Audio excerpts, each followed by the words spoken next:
Assalamualaikum warahmatullahi wabarakatuh. Selamat datang para cendekia bangsa, ilmuwan-ilmuwan hebat bangsa Indonesia.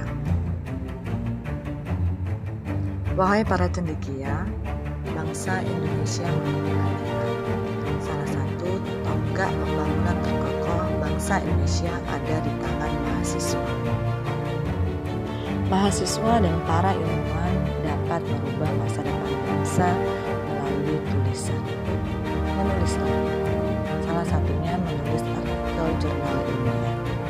Terbitkanlah dan biarkan bangsa Indonesia membaca tulisan kita.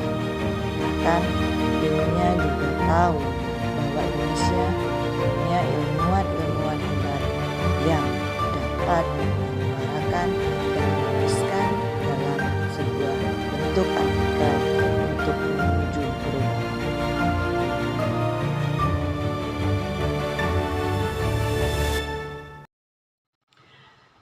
Hi everybody, good afternoon.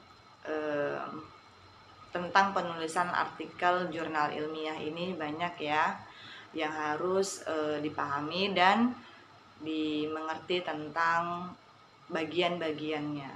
Ada 7 bagian yang benar-benar harus diperhatikan dalam penulisan artikel jurnal ilmiah. Yang pertama itu ada bagian judul, kemudian abstrak, kemudian pendahuluan, lanjut dengan metode, selanjutnya adalah hasil dan pembahasan, kesimpulan, dan juga yang terakhir adalah referensi. Jurnal ilmiah itu hendaknya diparaphrase. Jadi misalnya nih judul yang ada di skripsi Ananda sekalian itu masih terlalu panjang, hendaknya diparaphrase menjadi poin-poin yang penting saja. Nah, judul itu hendaknya tidak boleh lebih dari 14 kata. Jadi nanti Ananda bisa ambil kata-kata kunci, kata-kata poin yang menggambarkan isi artikel Ananda sekalian. Kita lanjut pembahasan tentang abstrak. Abstrak itu paling tidak ditulis dalam range-nya adalah 150 sampai 200 kata. Dibuat dalam satu paragraf. Kemudian ada 4 poin penting yang Ananda harus masukkan di dalam yang namanya abstrak. Seperti masalah, tujuan, metode, dan hasil penelitian.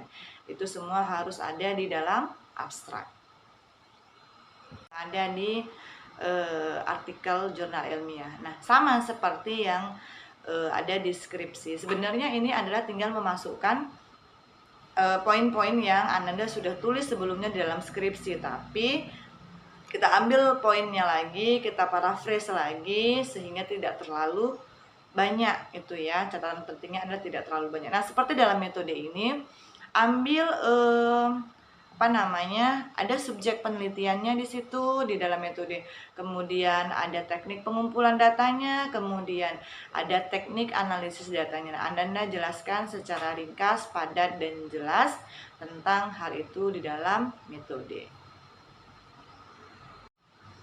Pada bagian hasil dan pembahasan, pastinya itu memuat tentang hasil penelitian yang Ananda kerjakan serta pembahasan terkait dengan penelitian tersebut. Nah, perlu diketahui bahwa di sini merupakan pendeskripsian temuan-temuan penelitian, interpretasi, dan diskusi yang kiranya dapat menjadi hasil dan diskusi bersama yang kemudian nanti akan dilihat oleh semua orang di dalam bagian hasil dan pembahasan yang Ananda tulis. Nah, pada poin kesimpulan, Ananda dapat menuliskannya hanya dalam satu paragraf saja tentang kesimpulan dari hasil penelitian, dari penelitian yang sudah Ananda kerjakan. Nah, apabila nanti ada jurnal atau template jurnal yang meminta Ananda memasukkan saran, nah sebaiknya saran itu dibuat dalam bentuk paragraf, tidak poin per poin. Pada bagian daftar pustaka ini adalah salah satu poin penting yang benar-benar harus diperhatikan. Kenapa? Karena di dalam artikel yang Ananda tulis pasti memuat beberapa teori atau beberapa temuan pakar. Nah, itu benar-benar harus dimasukkan. Kalau tidak kita masukkan, akan menjadi yang namanya plagiarism atau plagiarisme. Nah, semua teori pakar ahli yang sudah Ananda masukkan ke dalam artikel Ananda harus Ananda buat ke dalam daftar pustakanya atau daftar referensinya. Nah, tidak semua daftar referensi yang ada di skripsi Ananda pindahkan ke dalam artikel yang Ananda buat.